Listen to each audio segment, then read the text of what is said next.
Wichita Children's Home, which is a group home for foster kids.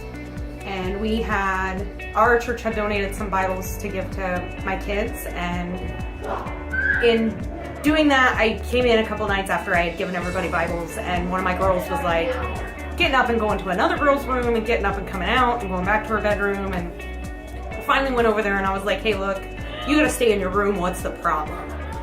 And she's like, well, I've been reading my Bible and I just have so many questions. And so I was like, all right, you don't have to stay in your room anymore. And she came out and we sat down and I was able to help her. She had started reading the gospel and had all kinds of questions about Jesus. And to be able to put that in a perspective that she understood growing up without a father and then getting to learn about her heavenly Father was just a really moving experience for all of us. God told me to be an example in my high school, so I ended up starting a Bible study group in the high school, and it was really cool to see God work through all of us through that. I was challenged to reach out to my neighbors whom I had not met in their house for 17 years. I took down a pan of brownies, and it was a mutual blessing to myself and them. We recently had a young man who was arrested and taken to county jail.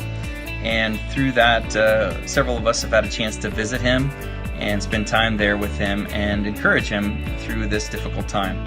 As a part of that, he has been sharing his testimony and the support of the church with other inmates there at the county jail. So in the last few weeks, I've received now 3 letters from other inmates there, and have been asking us to come and visit them as well. About 3 years ago, my husband Jesse and I decided that we wanted to downsize and move about a block away from what a lot of people would call our dream home, into a house that was much older and in need of a lot more work, but it had a pool. We decided that a pool would be an easy way to gather people and to get to know people in our neighborhood. Well, 3 years later, there are a lot of neighborhood kids that have been coming.